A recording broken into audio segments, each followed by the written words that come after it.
ನೋಡಿ, ಯತ್ನಾಳ್ ಟೀಮ್ನಿಂದ ಈಗ ಎರಡನೇ ಹಂತದ ವಕ್ಫ್ ಹೋರಾಟಕ್ಕೆ ಸಿದ್ಧತೆಗಳೇನಾಗ್ತಾ ಇದೆ. ದೆಹಲಿಗೆ ದಿಢೀರ್ ಅಂತ ಭೇಟಿ ಕೊಟ್ಟಿದ್ದಾರೆ ರಾಜ್ಯಾಧ್ಯಕ್ಷ ವಿಜಯೇಂದ್ರ. ಅನುಮಾನ ಮೂಡಿಸ್ತಾ ಇದೆ ಈ ಒಂದು ಭೇಟಿ.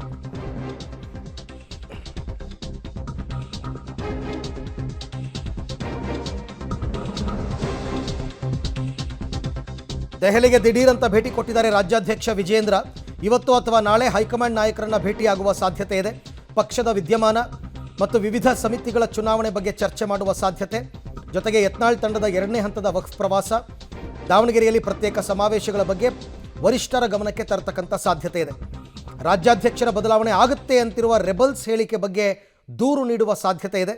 ಸಂಸತ್ ಭವನದಲ್ಲಿ ಅಮಿತ್ ಶಾ ಮತ್ತು JP ನಡ್ಡಾ ಅವರನ್ನು ಭೇಟಿಯಾಗುವ ಸಾಧ್ಯತೆ ಇದೆ. ಇದು ತುರ್ತಾಗಿ ಹೊರಟಿರ್ತಕ್ಕಂಥದ್ದು ಡೆಲ್ಲಿಗೆ.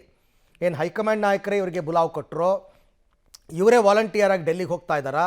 ರಾಜ್ಯದಲ್ಲಂತೂ ರಾಜ್ಯ BJPಯಲ್ಲಿ ವಿಪರೀತವಾದ ಡೆವಲಪ್ಮೆಂಟ್ಸ್ ಆಗಿದೆ, ವಿದ್ಯಮಾನಗಳು ನಡೀತಾ ಇವೆ. ಅದೆಲ್ಲದರ ವರದಿಯನ್ನು ಒಬ್ಬ ರಾಜ್ಯಾಧ್ಯಕ್ಷರಾಗಿ ಕೊಡೋದಕ್ಕೆ ಹೋದ್ರ ಗೊತ್ತಿಲ್ಲ. ಈ ವಿಚಾರವಾಗಿ ಚರ್ಚೆಯಂತೂ ಆಗುತ್ತೆ. ಒಂದು ಸರ್ತಿ ನಾಯಕರನ್ನ ಭೇಟಿಯಾದಾಗ ಒಂದಲ್ಲ ಒಂದು ಅಂತ ಎಲ್ಲ ವಿಚಾರಗಳ ಬಗ್ಗೆನೂ ಚರ್ಚೆ ಆಗುತ್ತೆ. ಈ ಬಗ್ಗೆ ಮತ್ತಷ್ಟು ಮಾಹಿತಿ ನನ್ನ ಕೊಲೀಗ್ ಮಸೂದ್ ಅವರಿಂದ ಪಡ್ಕೊಳ್ಳೋಣ. ಮಸೂದ್, ಈಗ ದೆಹಲಿಗೆ ವಿಜಯೇಂದ್ರ ಅವ್ರು ಹೋಗಿರ್ತಕ್ಕಂಥದ್ದು ತುರ್ತಾಗಿ ಹೊರಟಿರ್ತಕ್ಕಂಥದ್ದ, ಮೊದಲೇ ಪ್ರೀ ಪ್ಲಾನ್ ಆಗಿತ್ತಾ? ಹೈಕಮಾಂಡ್ ನಾಯಕರೇನಾದರೂ ಬುಲಾವ್ ಕೊಟ್ಟಿದ್ರಾ ಅಥವಾ ಇವರೇ ವಾಲಂಟಿಯರ್ ಆಗಿ ಹೋದ್ರಾ? ಏನೆಲ್ಲ ಚರ್ಚೆ ಆಗ್ಬೋದು, ಏನು ಈ ಭೇಟಿಯ ಮಹತ್ವ ಅಂತ? ಅರವಿಂದ್, ವಿಜೇಂದ್ರ ಅವರು ಯತ್ನಾಳ್ ಅವರಿಗೆ ಶೋಕಾಸ್ ನೋಟಿಸ್ ಕೊಡುವ ಮುನ್ನ ಒಮ್ಮೆ ದೆಹಲಿಗೆ ಹೋಗಿದ್ರು. ಆ ನಂತರ ಅವರು ವಾಪಸ್ ಬಂದ ನಂತರ ಶೋಕಾಸ್ ನೋಟಿಸ್ ಜಾರಿಯಾಗಿತ್ತು. ಈಗ ಮತ್ತೊಮ್ಮೆ ದೆಹಲಿಗೆ ಹೋಗಿದ್ದಾರೆ. ಈ ಬಾರಿನೂ ಕೂಡ ದಿಢೀರಾಗಿ ದೆಹಲಿಗೆ ಹೋಗಿರುವಂಥದ್ದು. ಬೆಳಗಾವಿಯಿಂದನೇ ನೆನ್ನೆ ಸಂಜೆ ದೆಹಲಿಗೆ ಹೊರಟಿದ್ದಾರೆ. ಇವತ್ತು ವರಿಷ್ಠರ ಭೇಟಿಗೆ ಪ್ರಯತ್ನ ಕೂಡ ಪಡ್ತಾರೆ. ಇನ್ನೂ ಕೂಡ ಅಮಿತ್ ಶಾ ಆಗಲಿ JP ನಡ್ಡಾ ಆಗಲಿ ಅಪಾಯಿಂಟ್ಮೆಂಟ್ ಕೊಟ್ಟಿಲ್ಲ ಅಂತ ಕೂಡ ಹೇಳಲಾಗ್ತಿದೆ. ಇವತ್ತು ಭೇಟಿ ಸಾಧ್ಯ ಆಗಲಿಲ್ಲ ಅಂದರೆ ನಾಳೆ ಸಂಸತ್ ಭವನದಲ್ಲಿ ಭೇಟಿ ಮಾಡುವ ಸಾಧ್ಯತೆ ಇದೆ. ಪಕ್ಷದ ವಿದ್ಯಮಾನಗಳು, ಆಂತರಿಕ ವಿಚಾರಗಳು, ಜೊತೆಗೆ ಸೆಷನ್ನು, ಮುಂದಿನ ಪಕ್ಷ ಸಂಘಟನೆ, ಮಂಡಲಗಳಾದ ಚುನಾವಣೆ, ಜೊತೆಗೆ ಜಿಲ್ಲಾಧ್ಯಕ್ಷ ಚುನಾವಣೆ, ರಾಜ್ಯಾಧ್ಯಕ್ಷ ಚುನಾವಣೆ, ಈ ಸಂಬಂಧಪಟ್ಟಂತೆ ಮಾತಾಡ್ತಾರೆ ಅಂತ ಕೂಡ ಹೇಳಲಾಗ್ತಿದೆ.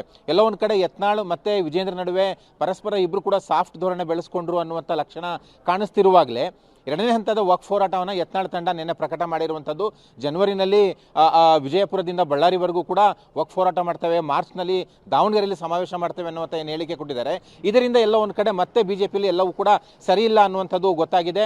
ಈ ಭಾಗವಾಗಿಯೂ ಕೂಡ ಹೈಕಮಾಂಡ್ ನಾಯಕರ ಜೊತೆ ಚರ್ಚೆ ಮಾಡ್ತಾರೆ ಅಂತ ಕೂಡ ಹೇಳಲಾಗ್ತಿದೆ. ಎಷ್ಟೇ ಪ್ರಯತ್ನ ಪಟ್ಟರು ಕೂಡ ಯತ್ನಾಳ್ ತಂಡದವರು ಪಕ್ಷ ಸಂಘಟನೆಗೆ ಜೊತೆಗೆ ನಮ್ಮ ಜೊತೆಗೆ ಸಹಕಾರ ಕೊಡ್ತಾ ಇಲ್ಲ ಅನ್ನುವಂಥದ್ದು ಪ್ರಮುಖವಾದ ದೂರು. ಈಗ ಎರಡನೇ ಹಂತದ ವಕ್ಫ್ ಹೋರಾಟ ಪ್ರಕಟ ಮಾಡಿರೋ ಹಿನ್ನೆಲೆಯಲ್ಲಿ ದೊಡ್ಡ ಮಟ್ಟದಲ್ಲೇ ವಿಜೇಂದ್ರ ಬೇಸರ ಆಗಿದ್ದಾರೆ.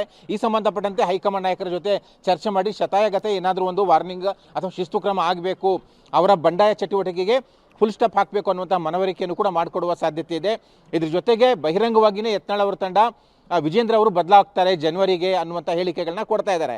ಯಾಕೆಂದರೆ ಜಿಲ್ಲಾಧ್ಯಕ್ಷ ಚುನಾವಣೆ ಆಗುತ್ತೆ, ಜಿಲ್ಲಾಧ್ಯಕ್ಷ ಚುನಾವಣೆ ನಂತರ ರಾಜ್ಯಾಧ್ಯಕ್ಷರ ಚುನಾವಣೆ ಆಗುತ್ತೆ.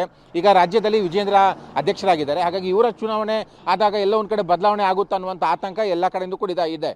ಈ ಭಾಗವಾಗಿ ಏನು ಹೈಕಮಾಂಡ್ ಸ್ಪಷ್ಟೀಕರಣ ಕೊಡುತ್ತೆ ಅನ್ನುವಂಥದ್ದು ಕೂಡ ಮನವರಿಕೆ ಮಾಡ್ಕೊಳ್ಳೋ ನಿಟ್ಟಿನಲ್ಲಿ ಅವರು ಹೋಗಿದ್ದಿರುವಂಥದ್ದು. ಒಟ್ಟಾರೆಯಾಗಿ ಎಲ್ಲ ವಿಚಾರ ಇಟ್ಕೊಂಡು ದೆಹಲಿಗೆ ಭೇಟಿ ಮಾಡಿದ್ದಾರೆ. ಹೈಕಮಾಂಡ್ ನಾಯಕರು ಯಾವ ಸಂದೇಶ ಕಳಿಸ್ತಾರೆ ಅನ್ನುವಂಥದ್ದು ಕುತೂಹಲ. ಅರವಿಂದ್.